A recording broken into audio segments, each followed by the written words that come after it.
Shalom y bienvenidos. Esta semana corresponde que se lean dos parshiot, Aharemot y Kedoshim. Estamos promediando el Sefer Vaikra, el libro de Levítico, y son parshiot muy intensas, muy importantes. Entre otras cosas, es donde está la famosa frase, ama a tu prójimo como a ti mismo, yo soy Dios. Vamos a ver el pequeño resumen y vamos a leer también un capítulo que no es habitual y vamos a explicarlo muy someramente, muy por encima. Cada detalle debiera ser tomado en cuenta y así estaríamos horas y horas explicando el capítulo. Así que evidentemente cuando leamos y apenas expliquemos el capítulo quedarán muchas cosas en el tintero, algunas cosas quedarán mal explicadas, otras serán mal comprendidas, pero no podemos estar muchas horas en lo que es un resumen. Así que comencemos ya con el resumen de las dos parshiot, que comienza hablando del servicio de Yom Kippur, que especialmente era realizado por el Kohen Gadol, el sumo sacerdote, en el Beit HaMikdash. El lugar más sagrado del mundo, el Beit HaMikdash, y dentro de él el Kodesh Kodashim, el Santo de los Santos, con la persona más santa, que era el Kohen Gadol, el sumo sacerdote, en el día más santo del año, que es Yom Kippur. En esa oportunidad, entre todos los rituales, que eran muchos que se hacía, el Kohen Gadol 5 veces entraba al Kodesh Kodashim. Era las 5 únicas veces en el único día del año que se entraba al Kodesh HaKodashim solamente el Kohen Gadol. Así que se juntaba la persona más santa en el lugar más santo, en el día más santo. 5 veces entraba, 5 veces se cambiaba sus ropas espléndidas por ropas sencillas de lino. 5 veces se sumergía en la mikve, en esa bañera de agua viva. Y también se cuenta el famoso ritual de aquel macho cabrío que se lanzaba rumbo a Azazel, que se lo da a conocer como el chivo expiatorio. También es un ritual muy interesante que sería bueno dedicarle tiempo para estudiarlo, para conocerlo. No es la oportunidad, simplemente sepamos que el chivo expiatorio es un concepto nacido en la mentalidad de la Torá y aparecen en la parashá Aharemot. Y también se describe la bodá, que era, como les dije, lo que hacía el Kohen Gadol en Yom Kippur, que es el núcleo principal del rezo de Musaf que nosotros hacemos en Yom Kippur, recordando todas esas actividades que hacía el Kohen Gadol en este día. Y sigue también la Torá luego con su relato y nos dice específicamente que los korbanot, las ofrendas, los sacrificios que uno le quiere dedicar a Dios, debían ser elevados exclusivamente en el Mishkan, en el santuario portátil, y luego cuando hubiera un Beit HaMikdash, un templo, en el templo. No había otro lugar permitido para que se hicieran esas ofrendas, solamente el santuario elegido por Dios, sea el portátil en el desierto, y luego hasta que hubo un Beit HaMikdash, el santuario portátil, y luego en el Beit HaMikdash en el templo. Se puso muy de moda las Bamot, los lugares altos. Había Bamot que eran conocidas, se menciona en el Tanaj, la gente concurría a ellas, antes que hubiera Beit HaMikdash, e incluso habiendo Beit HaMikdash, y era una manera que tenían los judíos errónea de querer elevar sus ofrendas a Dios. Si hay una orden de que sea solamente en el altar del templo, ese es el único lugar. Las Bamot, por más buena intención que uno ponga, por más dirigido a Dios que sea y no a ídolos, por más que uno tenga todo el corazón puesto en esa obra, no es lo que Dios pidió, no es lo correcto. Por tanto, es algo muy importante que debemos entender, que las buenas intenciones sin conocimiento, o las buenas intenciones que rompen la ley y apartan a la persona de lo correcto, siempre terminan desviando a la persona del bien. Así que siempre tengamos buenas intenciones, pero que sea con conocimiento y que sea dentro de los marcos de la ley. Continúa la Torá y entre sus muchas leyes y prohibiciones repite nuevamente que para las personas judías está prohibido comer sangre porque la sangre es la vida, por eso hay que drenar la sangre de aves y cuadrúpedos, de los que son especies kasher, hay que drenarlos de tal manera que su sangre no vaya a ser alimento de la persona judía. Esta prohibición de comer sangre no aplica a los gentiles, tienen su propia prohibición en los 7 mandamientos para las naciones, que es no comer partes de un animal con vida. Se discute entre los sabios judíos si la sangre que sale del animal que está aún con vida entra dentro de esa prohibición o no, pero no tienen específica comer sangre. Entonces, por ejemplo, si una persona gentil quiere comer la famosa morcilla, que está hecha con sangre de animal muerto, la persona gentil puede gustarle o puede desagradarle, puede parecerle horrendo o puede parecerle lo más magnífico del mundo. Para la persona judía que quiera respetar las leyes judías, la morcilla por ahí le puede parecer maravilloso. Nunca probé, no tengo idea, pero está prohibido comer sangre, sea en forma de morcilla o en la forma que sea. Esto no prohíbe las transfusiones de sangre, ni para judíos y evidentemente que no para gentiles. Si hay gente que por su religión, supersticiones o lo que sea, no te transfunde sangre, es un problema de su mentalidad supersticiosa, no es un problema de la Torá, que en ningún momento prohíbe las transfusiones de sangre. Evidentemente, hace 3000 y pico de años no se conocía el concepto de transfusión, pero comer y transfundir no es lo mismo. También la Parashá Jeremot nos cuenta las 15 relaciones sexuales prohibidas, están mencionadas ahí, a quien le interese puede leerlas, y es importante resaltar que la intimidad física entre un hombre y una mujer es un momento más allá del placer físico, sensorial, que también lo hay y también es muy importante, pero la Torá quiere recalcar que hay un componente más. Por eso, las relaciones sexuales debieran ser dadas dentro del marco del matrimonio o de una pareja estable, hombre y mujer. La Torá no acepta las relaciones sexuales homosexuales. Tiene que ser entre hombre y mujer y preferentemente dentro de un vínculo que le dé a esa relación algo más que el placer pasajero, que nuevamente digo, no está prohibido, no está mal, es maravilloso, es digno, es genial, es parte de lo que la pareja debe conseguir entre ellos, satisfacerse mutuamente y tener una relación sexual fluida y maravillosa, y por eso mismo que sea dentro de la pareja. Si alguno lo hace fuera de la pareja y no es con una persona casada, o sea, no es una relación infiel, ok, no sería lo recomendable, pero lo recomendable es mantener un cierto decoro en la relación, un control para que no se vaya solamente en el placer y no solamente en generar hijos, sino que sea un componente más de lo sagrado.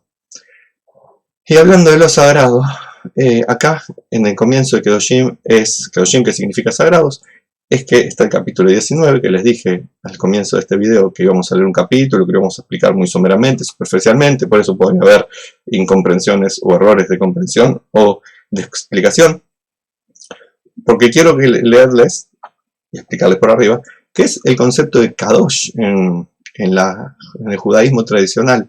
Porque Kadosh no tiene nada que ver con estar separado del mundo, Kadosh, santo, no tiene nada que ver con una vida miserable, que abandona el mundo terrenal y se va a vivir a una cueva, o deja el placer físico, o detesta el placer físico. Kadosh no significa estar encerrado en un templo, en una iglesia, una mezquita, una sinagoga, y olvidarse del mundo para dedicarse a estudiar en libros, o hacer veneraciones, o cosas extrañas. Kadosh no significa estar en una relación mágica, donde uno expele aromas a rosas todo el tiempo, y no tiene contacto con la realidad. Vamos a ver qué dice la Torá para el pueblo judío de lo que significa ser Kadosh, y de ahí podemos sacar también para los gentiles la conclusión de lo que sería. Pero la Torá para el pueblo judío, permítame que lo busque, dice lo siguiente. Vuelvo a decir, va a ser muy rápido, va a quedar cosas en el tintero, porque son 37, si no me equivoco, versículos, son muchos, y hay un montón de cosas para explicar.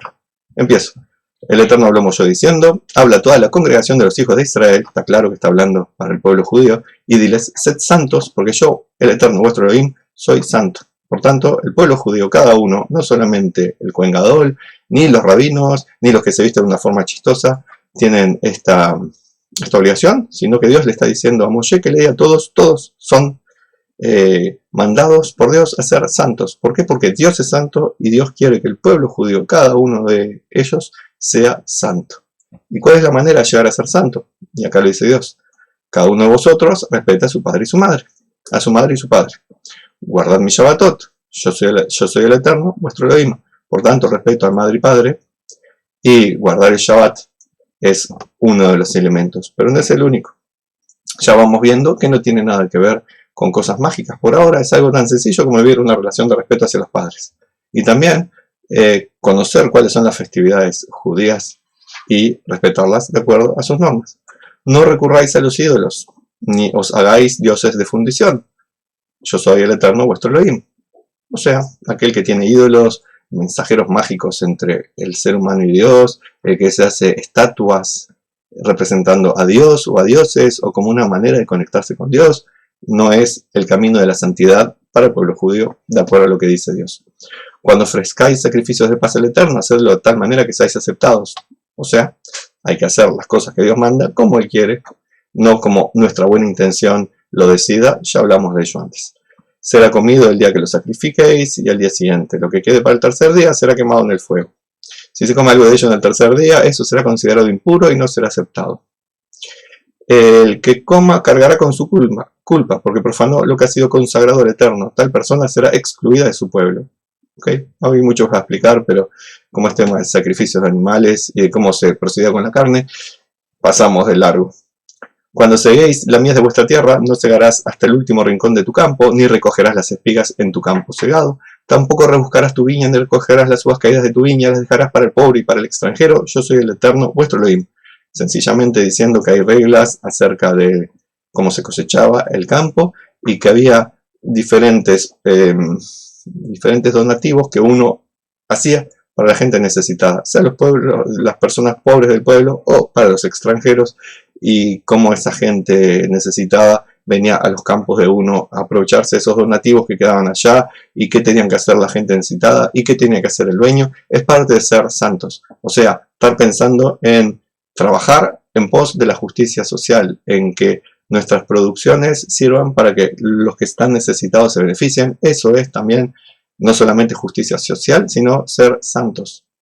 Como estamos viendo, habló la Torá acerca de los sacrificios que se hacían en el templo, que no pueden ser comidos hasta el día, que sí pueden ser comidos hasta el otro, pero está poniendo hincapié ahora no en cosas rituales, sino que está poniendo hincapié en cómo tenemos que respetar las leyes que Dios nos manda para que haya también una sociedad justa. Eso hace parte a la santidad. Y sigue con el tema social cuando dice: no robaréis, ni mentiréis, ni os engañaréis el uno al otro.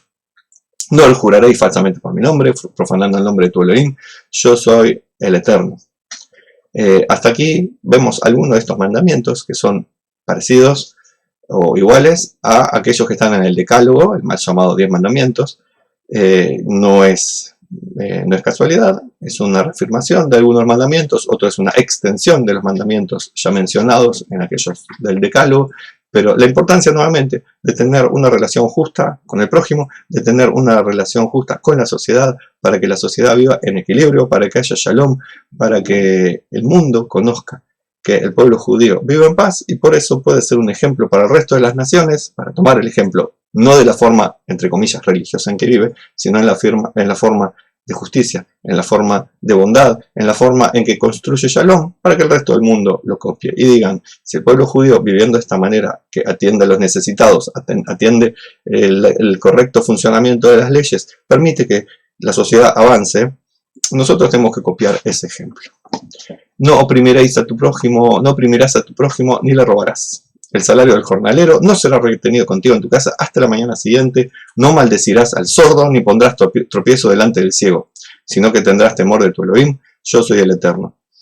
Nuevamente está viendo sobre el respeto a las leyes y también la consideración hacia las personas que están en una forma, en un escalón descendido en desventajas con respecto a otros. Por ejemplo, el jornalero, que depende del jornal del día, que no dejarlo sin ese jornal, de no vivir oprimiendo al necesitado, no maldecir al que no puede escuchar y entonces ni sabe que le estamos haciendo bullying, ni hacer un daño al ciego que no se da cuenta que va a caer en una trampa.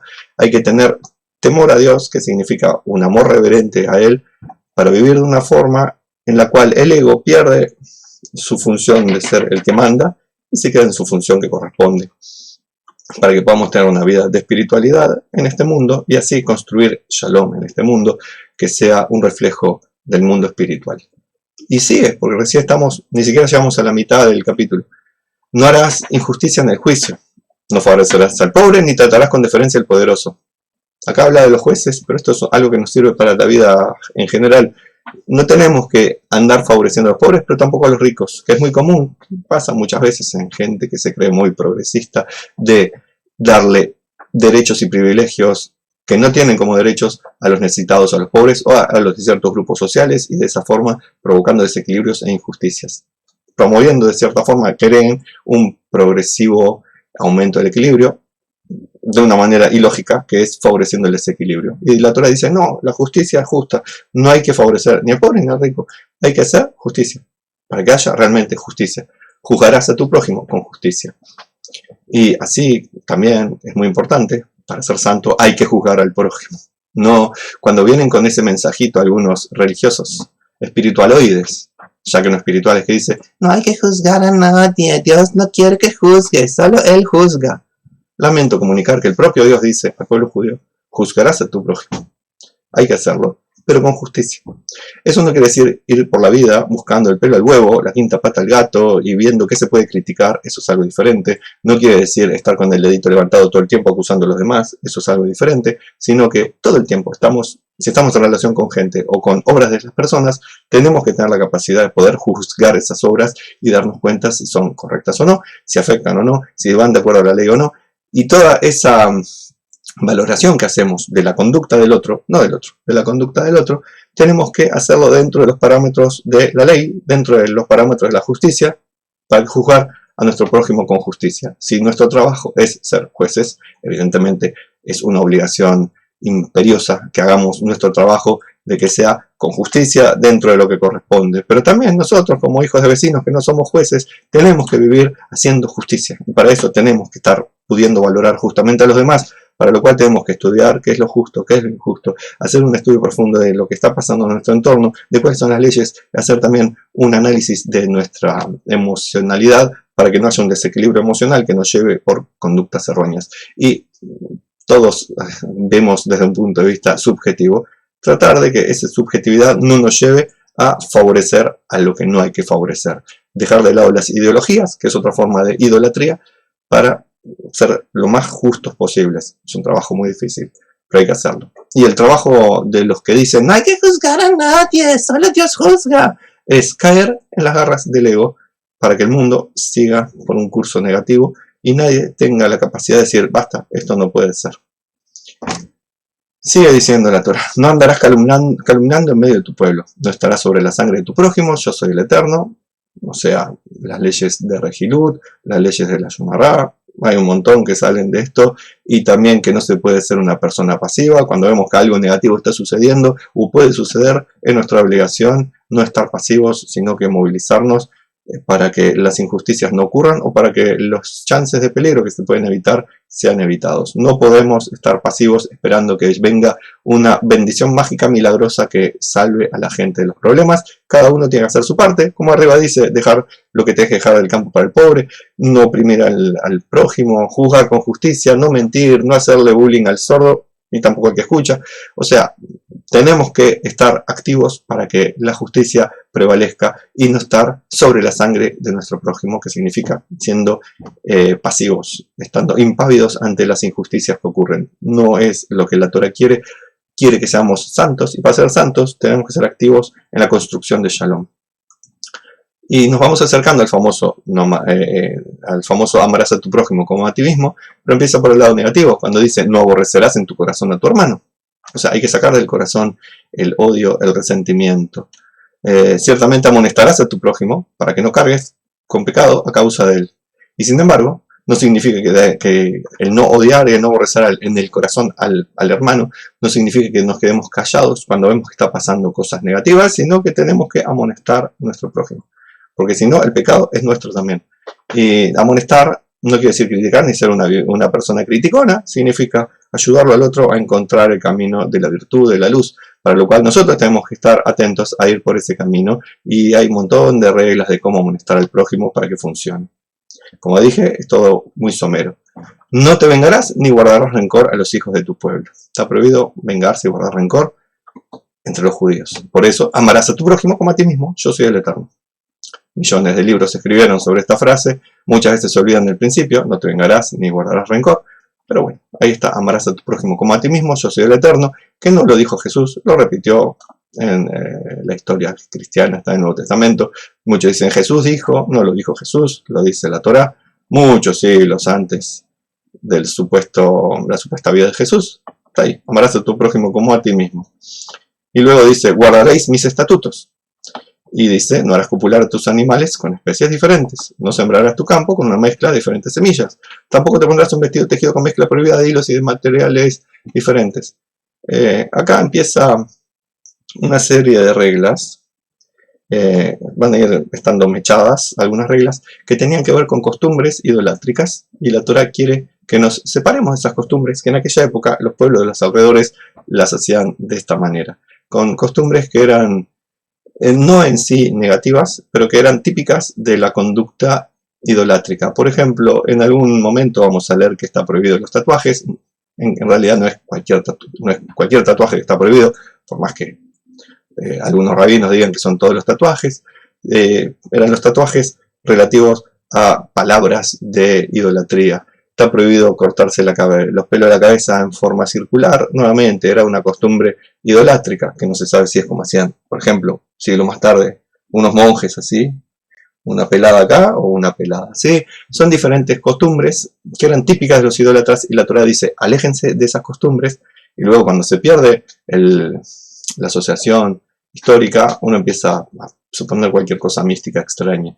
Pero acá, por ejemplo, mezclar diferentes semillas en el mismo campo, diferentes ropas, hilos de ropas en la misma vestimenta, hacer copular diferentes especies, evidentemente lo que se está diciendo es costumbres idolátricas, pero también es de cierta forma romper el orden natural de las cosas, no para buscar el mejoramiento, como por ejemplo construir de la nada tomatitos cherries, que se hizo en el Estado de Israel, sino destruir el orden natural por el simple hecho de la destrucción, no para nada positivo.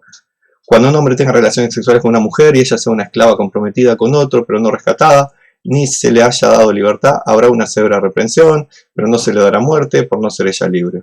Él traerá al Eterno su ofrenda por la culpa, al entrar al tabernáculo reunión, un carnero como sacrificio por la culpa, el sacerdote hará expiación por él delante del Eterno, con el carnero el sacrificio por la culpa, por el pecado que cometió, y el pecado cometido le será perdonado. No está hablando en contra de las relaciones sexuales prematrimoniales, sino que es un caso específico de un hombre libre judío con una mujer esclava que estaba comprometida y tuvo relaciones sexuales con ella. Entonces son las leyes correspondientes. No está hablando específicamente de las relaciones prematrimoniales, sino el caso concreto. Así que seguimos. Cuando hayáis entrado en la tierra y plantado toda clase de árboles frutales, os abstendréis de sus frutos, que serán como bloqueados para vosotros. Por 3 años os serán bloqueados y su fruto no se comerá. El 4º año todo su fruto será santo, una ofrenda de alabanza al Eterno. El 5º año podréis comer de su fruto para que os aumente su producción. Yo soy el Eterno vuestro Elohim. Esto se sigue haciendo. La orla de los árboles, que durante 3 años se los deja crecer sin sacarle su fruto. El 4º, el fruto pertenece a Dios, y recién al 5º está permitido, se sigue cumpliendo esta mitzvah. Así como no comeréis cosa alguna con sangre, ya lo hablamos, no practicaréis la adivinación ni la brujería. Lamentablemente hay mucha gente que lo hace, y algunos incluso disfrazados de lo que la gente cree que es algo judío, andan practicando adivinación, andan practicando la brujería con diferentes excusas, meten a la astrología como si fuera algo sagrado, meten a todo tipo de prácticas extrañas, absurdas, como algo sagrado. Triste pero cierto, y lo hacen rabinos, con títulos de rabinos, y lo hacen gente con presencia en las redes, y lo venden como algo mágicamente sagrado, y es ir en contra directa de lo que dice la Torá, por más que tengan justificaciones en rabinos y en libros, etc. No practicaréis la adivinación ni la brujería. No cortaréis indudablemente los extremos de vuestra cabeza, y no estreparéis las puntas de tu barba. Por eso muchos no se cortan con navaja ciertos puntos de la cara del pelo. Como ya les dije, podría ser así en circular, o podría ser acá. Hay distintas versiones. No haréis incisiones en vuestro cuerpo a causa de algún difunto, ni grabaréis tatuajes sobre vosotros. Yo soy el Eterno. Acá están los tatuajes y también cortes que se hacían por un difunto. Todo esto son prácticas idolátricas que eran típicas de los idólatras y muchas veces de los líderes de los idólatras. Y Dios quiere que nos apartemos de eso. Igual que lo que viene acá. No profanarás a tu hija haciendo que ella se prostituya, para que no se prostituya la tierra y se llene de maldad. Había prostitutas sagradas, entre comillas, y prostitutos sagrados, entre comillas, entre los pueblos. Y hacían eso, de dar a sus hijos desde chiquitos a los templos de las diosas del sexo, o de los dioses del sexo, para que tuvieran sexo en el nombre de sus dioses. Y acá la Torá dice, no hagas eso con tus hijos. Acá en particular con las hijas, en otro lugar habla de los hijos varones también, que no se llene de maldad el pueblo creyendo que esta aberración es parte de algo santo, algo sagrado. No lo es. Es una prostitución de los niños es una prostitución del ser humano en general y es una prostitución de la tierra. La tierra se llena de esa prostitución y por tanto se llena de maldad. Hay cosas que hay que evitar, hay que mantener el orden.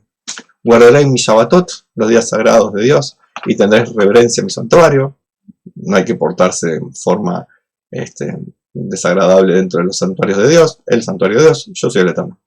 No recurráis a los que evocan a los espíritus, ni busquéis a los adivinos para contaminaros con ellos. Yo soy el Eterno vuestro Elohim. No hay que usar a los medios, ni la ouija, ni cosas por el estilo, por más que lo hagan los rabinos, o los cabalisteros, o los hasideos, o quien sea. Dejar a los espíritus en su mundo y a los adivinos en los shows de magos para diversión, no en otra cosa.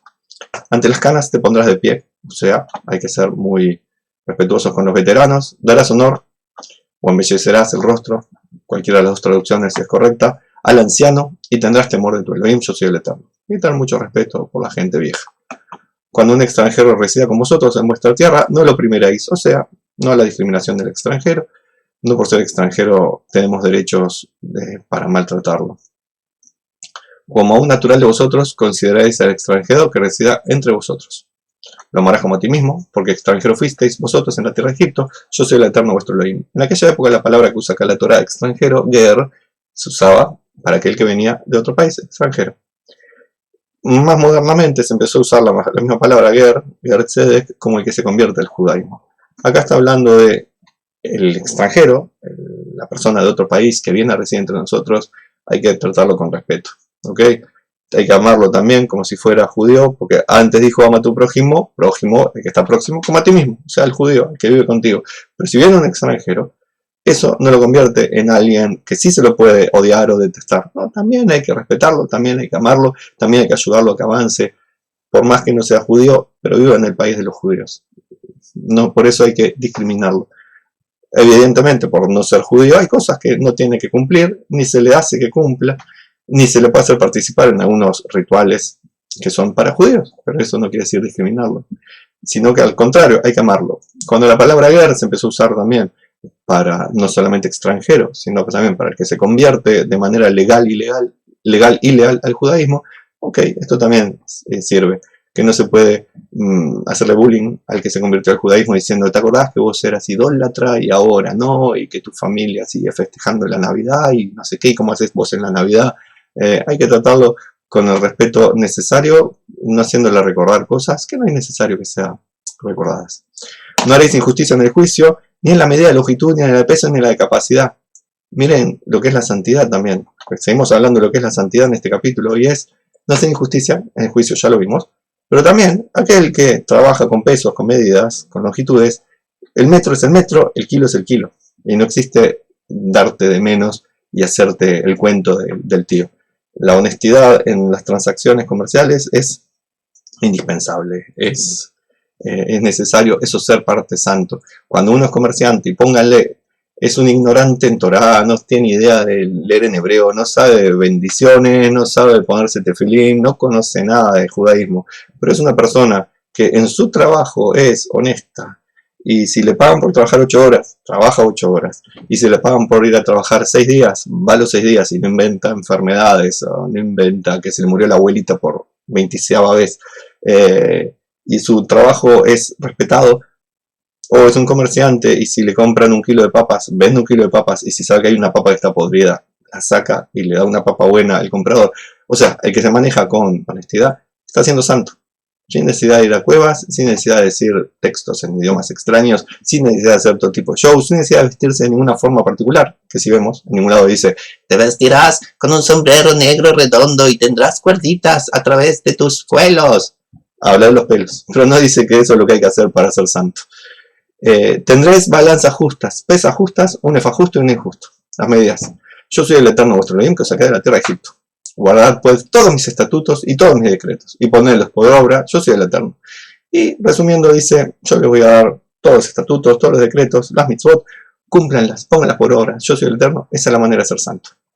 Evidentemente hay 613 mandamientos para el pueblo judío, hay que conocer los 613, no todos aplican para todas las personas, no todos pueden ser aplicados todo el tiempo, pónganle que se puede aplicar 70. conociendo esos 70 y aplicándolos, uno llega a la santidad. Después está también la manera en que uno lo hace, si lo hace porque lo obligan, si lo hace porque quiere el premio, si lo hace porque ama a Dios, si lo hace porque no sé, otra cosa. Son diferentes componentes que van haciendo esta santidad mucho más bella. Para la gente no judía, los gentiles, que Dios les dio 7 mandamientos, su santidad ¿en dónde está? En cumplir esos 7 mandamientos. Cuando no adoran otros dioses, cuando no maldicen al uno y único Dios, cuando no asesinan, cuando no roban, cuando no tienen relaciones sexuales infieles, o sea, con la esposa o el marido de otro o de otra. Van 5, cuando no comen parte de animal con vida, el animal. Y cuando hacen que en sus sociedades haya poderes legislativos y judiciales que funcionan con justicia, no como en muchos países de América que liberan a corruptos políticos y hacen que la joda siga. Cuando esos 7 mandamientos se cumplen por cada uno de los gentiles que los tienen que cumplir, esa persona gentil está siendo santa. Puede comer morcilla y comer jamón y es santo el gentil. Puede ir en Shabbat a su negocio y vender y comprar. Shabbat no es para él, así que está siendo santo. No puede adorar dioses. No puede tener una vida alocada, donde por ejemplo puede terminar asesinando a alguien si tomó y maneja. Eso no puede. Pero quiere tomar, que tome, con límites. Quiere tener novia, que tenga novia. Quiere tener 2 novias mientras no sea infiel y las novias no se enojen, que la tenga. Por eso la Torah no prohíbe, ¿cómo se llama? Cuando hay muchos hombres con muchas mujeres, o al revés tampoco lo prohíbe la Torah. Poligamia y no me acuerdo cómo se llama la otra, androgamia, no me acuerdo. Uno tiene que tener una vida de santidad de acuerdo a las leyes que Dios le dio y no andar inventándose recursos para restringirse. Lo que Dios permitió y dice, háganlo. Cuando uno se restringe y lo hace porque sabe que se va a ir por un camino negativo, ahí sí, la restricción va en pos de la santidad. Por ejemplo, el que sabe que si toma alcohol y termina borracho y termina haciendo disparates o termina haciendo cosas negativas para su salud, la de otros, su santidad estaría en limitarse en el alcohol. Y si tomar una copa ya lo vuelve loco, no tomamos ni siquiera esa copa. La Torah no prohíbe que tome alcohol, ni el gentil ni el judío. Pero si uno sabe que tomando alcohol termina haciendo disparates, entonces el alcohol no. Eso es parte del camino de la santidad. Uno no está haciendo religiones ni está agregando mandamientos. Dios no le dijo no tomes alcohol. Pero Dios le dijo, no asesines o no robes. Y si uno toma y hace cualquier disparate. Y así en cualquier otra cosa.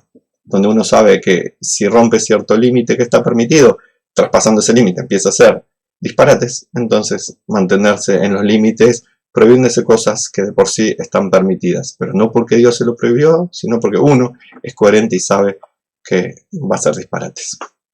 La para allá, Bajremut Kedoshim estábamos, sí, terminamos el capítulo 19, que ya les digo, da para un montón de más. La para allá, estábamos en Kedoshim, sigue, tiene algunos detalles más, como por ejemplo, que no dar a los hijos al mole y otras leyes muy importantes, como cuáles son los castigos que daba el Beit Din, el Tribunal de Justicia. Hay otros temas, pero ya se nos fue larguísimo el resumen, más de media hora, así que shalom y bendiciones.